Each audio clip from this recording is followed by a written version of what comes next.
So the question in the Discord server is asking why I decided not to join in on the boycott. In their view, it was an active choice I made to buy the Nintendo Switch 2 in spite of the boycott. Maybe in order to make some statement or in complete disregard for what the boycott was trying to achieve. But the truth is honestly much more mundane.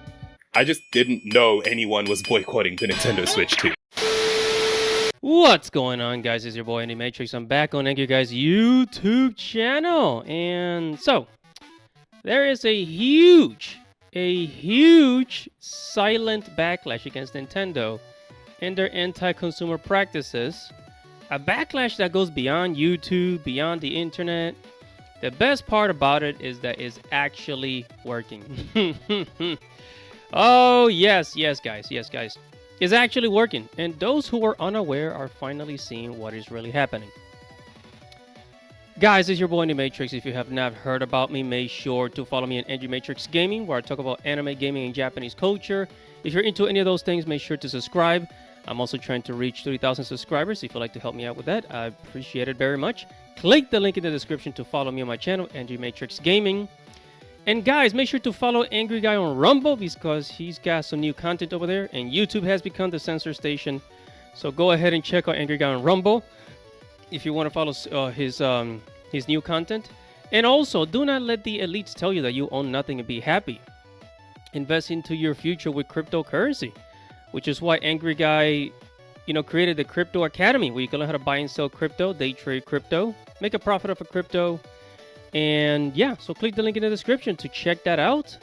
And now, let's get on with the show. So, there are many gamers that are still not aware of what is happening with Nintendo and their anti-consumerism, their anti-consumer practices. Or maybe they know about it, but not to a high degree like Angry Guy, myself, and a couple of other YouTubers, right? If you're in the YouTube space, then you're pretty aware of what's happening with Nintendo, their anti-consumer practices. But there are some people that just kind of plainly ignore it, or they agree with everything that Nintendo is doing, which boggles my mind. Like, why would you be against yourself, my friend? But anyways, what do I know? However, more and more people are boycotting Nintendo and voting with their wallets. Okay? Which is why, for the past few videos, I've been saying that Nintendo sales are fake. Donkey Kong didn't. I don't think Donkey Kong has reached 1 million. Has it? I don't think it's reached 1 million. Donkey Kong Bonanza is not a successful game. Donkey Kong has never been a huge seller on the platform of Nintendo. Keep that in mind. Yeah, it's just, I think Nintendo is just kind of faking a lot of things, and they're very arrogant with their new, console and, the game key cards and all that stuff. And a lot of people are noticing, and they're saying, what, screw it. This also reminds me, do you guys remember that ad from Gillette? There was an ad from Gillette, and the message of the ad was basically saying, hey, like, Stop being a toxic masculine. Basically, toxic masculinity, right? The whole toxic masculinity nonsense, right? That's what the Gillette ad was promoting. And then, like, weeks later, they lost billions of dollars. They lost a lot of billions and billions of dollars. Okay? And I'm not gonna lie, that was really freaking sweet. I will be lying if I said I didn't think that was funny. It was funny for sure, my friends. And another thing that is waking people up is that they are seeing that other gaming companies are copying Nintendo's anti-consumer practices, such as Ubisoft and Sony raising their prices. Remember that? Sony recently raised the price of the PS5. And companies like Ubisoft, they're selling games for $70, $80 now. Which not only are they selling it for a higher price, but also with lower quality. With lower quality. So this is gameflation. This is inflation for video games. It's like they are competing to see who hates their customers more. But anyways, look, I got a new YouTuber here. His name is Tamago2474. It's actually a pretty cool name. Tamago2474 is going to fill us into the story. So here we go. So after I posted my video unboxing the Nintendo Switch 2, I received a couple of comments both on YouTube and Discord that had the same theme. The first one said, am I the only one disappointed in him not boycotting the Switch 2? And the second was actually a question in the Ask Me Anything chat in my Discord server asking, why have you decided not to join in on the Switch 2 boycott? And I think this is a great opportunity for me to address quite a common issue that arises from what I see as a fundamental misunderstanding of just how hyper-individualized a person's experience on the internet is. So the question in the Discord server is asking why I decided not to join in on the boycott. In their view, it was an active choice I made to buy the Nintendo Switch 2 in spite of the boycott. Maybe in order to make some statement or in complete disregard for what the boycott was trying to achieve. But the truth is honestly much more mundane. I just didn't know anyone was boycotting the Nintendo Switch 2. This message was actually the first time I'd ever heard the sentiment of people wanting to boycott it. And when I first saw these messages related to my video, I didn't actually even know what triggered the calls for a boycott in the first place. If I had to guess, I could say maybe it was related to the new $80 price tag for Nintendo games, the Welcome Tour being essentially a paid tech demo, or maybe something related to the new virtual game card system. But the truth is, I didn't actually know why people would want to boycott the Switch 2, and I imagine to the people who left these comments, and especially the one who expressed disappointment in me, that sounds unbelievable. Like, what? How could you not know? But the thing is, most people out there are actually gonna be like me in that regard. You have to be a certain kind of person to even have this discussion of a boycott show up on your radar. I don't follow Nintendo news despite having played a lot of their games and owning a handful of their consoles in the past. In fact, the only time I was really paying all that much attention to Nintendo news was when the YouTuber Etika would talk about it. And that was definitely more out of an interest in Etika than an interest in Nintendo. Rest in peace to Etika, by the way, Joy-Con boys forever. And with our recommendation algorithm on all the various social media sites work, if you don't engage with something, you will not see it, for better and for worse. Whereas for another person, if they're really invested in not just Nintendo, but specifically the subset of the Nintendo fandom that discusses consumer rights as a topic, I imagine they would be seeing calls for a boycott everywhere, on YouTube, on Reddit, in the Discord servers they hang out in. It would be almost inescapable, to the point where it would seem ridiculous to them that a person like me, who not only plays games, but specifically has a career based on making videos about games, would have never heard of it. You smoke crack, don't you?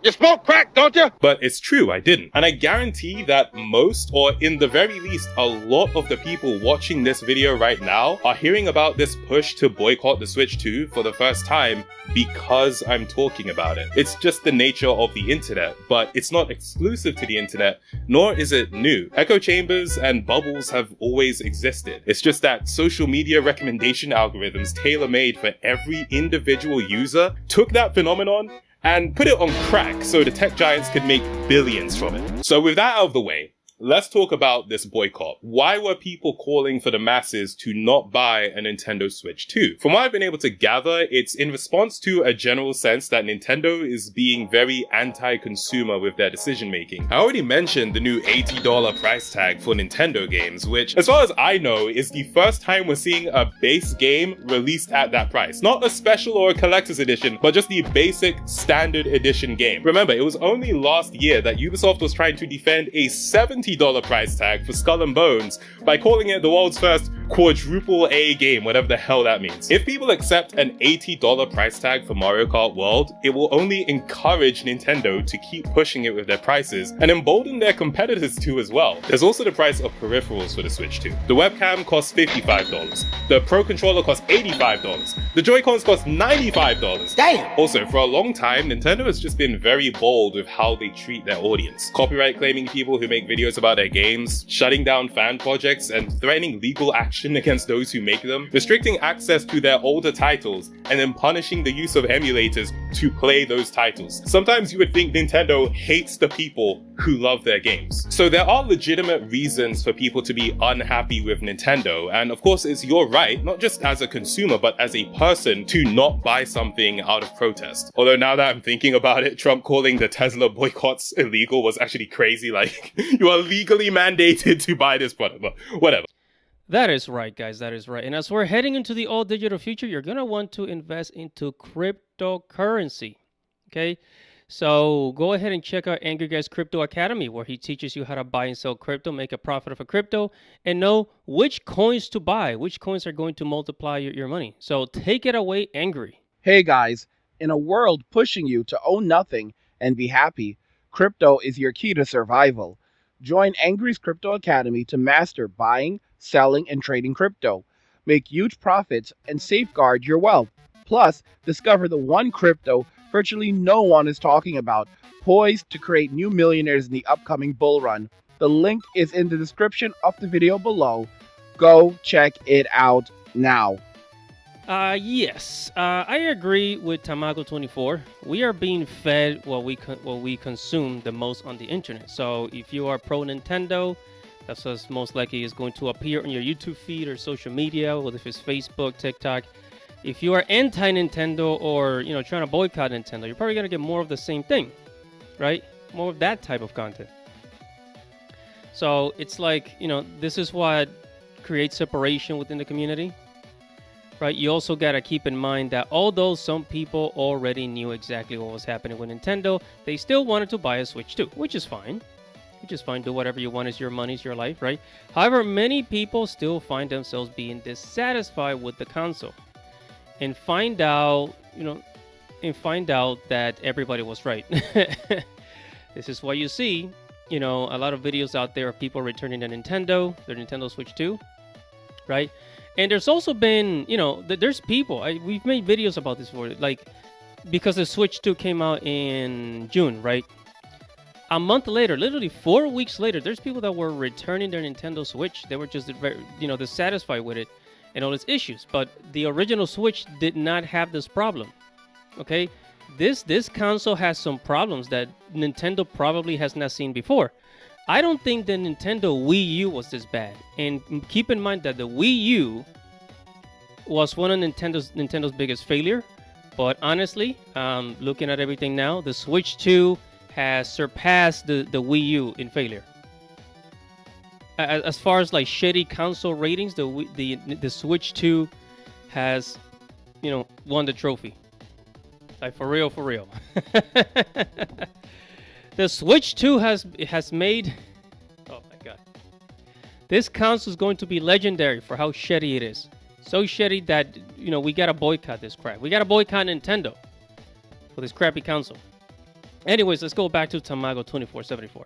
Whatever. But despite all this, the Switch 2 went on to become one of the fastest selling games console of all time. And you can find clips of people playing as the cow in Mario Kart World all over social media. So understandably, this prompted those who were deeply invested in Nintendo news to say, hey, what happened to the boycott? And this comes back to what I was saying before. On the internet, we're not all getting the same information. For the most part, we're getting a combination of what we want to see and what we engage with most, even if we don't necessarily want to see it. And that can create a false sense that everyone is rallying around something big and it's becoming a movement, when really it might just be a small crowd of people talking enthusiastically to each other. Now, I've been reading what people have had to say post the massive success of the Switch 2's launch, despite calls for a boycott, and it's been quite interesting. Predictably, many people expressed that they were never going to boycott it in the first place. They might have followed the conversations, they watched the videos, and they may have even agreed with the points being raised, but ultimately they wanted a Switch 2 more than they wanted to take a stand against Nintendo. For others, the truth was that they weren't going to buy it in the first place. A consumer boycott necessarily requires that you, 1, actually want,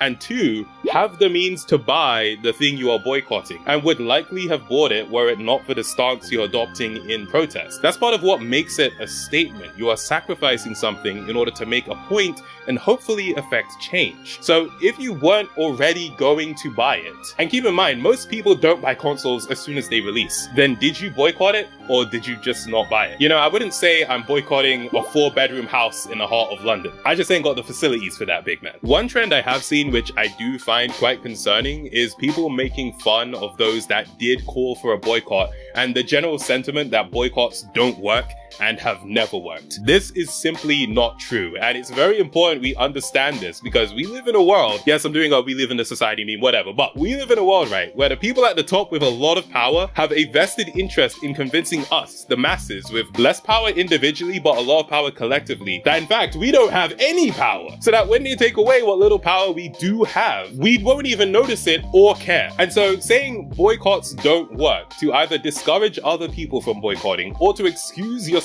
from boycotting only serves to help those who both A, don't want you to exercise the power you have as a consumer, and B, actually want to strip you of that power while you stay well behaved and silent. This is one reason why monopolies are very bad for consumers. If one company owns everything, you no longer get to vote with your dollar because no matter what you buy, the same company profits. Also, the phrase boycotts have never worked, while maybe holding some weight when it comes to past boycotts of individual gaming titles, shouldn't be internalized to mean that a boycott never has and never will work in general. Boycotts are adopted as a strategy to apply pressure to companies, governments, and organizations precisely because they can and have worked historically. One of the clearest examples I can give is the Montgomery bus boycott. This is a boycott that took place in the city of Montgomery, Alabama, after Rosa Parks, a black woman, was arrested for refusing to give up her seat to a white man on the bus. The boycott took a long time, over a year of the black residents of Montgomery refusing to take buses and suffering terrible backlash from their white counterparts in the form of harassment, violence, and having their homes and churches firebombed. But eventually, the racial segregation of buses in Montgomery was ruled unconstitutional, and the decision was upheld by the Supreme Court of the United States of America. It wasn't smooth sailing after that by any means, but it was a tangible step towards progress. Now, you might say, oh, come on, bro, you are being way too dramatic invoking 1950s racial segregation in America when we're talking about freaking video games. It's only a game. But understand, I brought it up as a familiar example to illustrate that boycotts can and have worked. But also, dude, if you're not willing to stand up when it comes to the small things and you allow those little liberties you take for granted to be whittled away, by the time it comes to the big things that will actually hugely impact your life, you won't even be prepared to put up a fight.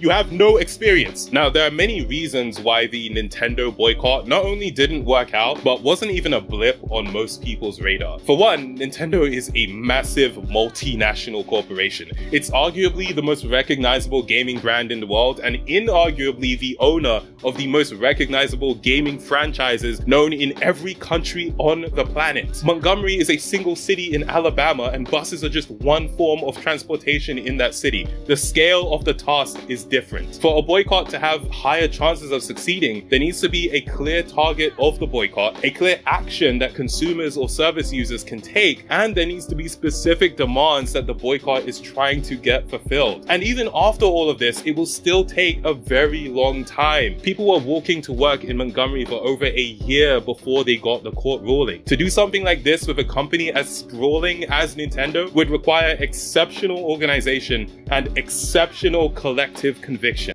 So Tamago is also right about this. Some people don't even bother with boycotting Nintendo. They just go and buy the things that they want. Again, this is also fine. And another thing is that although they know everything that's happening with Nintendo, some people just don't believe that boycotts actually work. They don't believe that if they stop buying at a certain place, that place or that business is going to make any changes. And that's not true. Okay, that is not true. Boycotts work all the time as long as enough people stand up. And I'll give you an example. So, do you remember the first Sonic live-action movie, right? Sonic the Hedgehog? The original design for the live-action movie was absolutely awful. It was absolutely horrendous. But after many fans on the internet complained and refused to watch the movie with that design for Sonic, right? Sony Pictures then went and made changes. And what do you know? It actually worked. The fans actually got up, right? The fans actually got up and said, no, we're not going to go to the theater if Sonic looks like that. And then, months later, Sony came back with another trailer, and what do you know? They fixed everything. They fixed it all. And it looked absolutely fantastic. So, yeah, man. So boycotts do work. It's just, you just got to get enough people. If enough people boycott, eventually the corporations will fold. Right? This is one of the reasons why Nintendo was doing a survey over there in Japan about the game key cards, a month ago or so. And it's because, they started to worry about, how people were reacting to it. There's a lot that goes behind the scenes, behind the curtains that we don't see. But it's working. The boycott is working. Now, right now, we don't have enough people just pulling their money, just holding back on spending on Nintendo products. Right? That's the problem. We don't have enough people, they're just holding their money. Right? But if we get enough people, a few millions, Nintendo's going to be like, hey, this is kind of scary. They're not buying, guys. They're not buying. We got to do something. Right? And this is the reason why Nintendo is so cocky, is because there are way too many people worshiping Nintendo like a god instead of keeping their money in their pockets. So vote with your wallet, dudes and dudettes, and whatever your thoughts are, make sure to comment below, like this video, subscribe to the channel, hit the notification bell for future notifications. Everybody's your boy, Andy Matrix. Godspeed.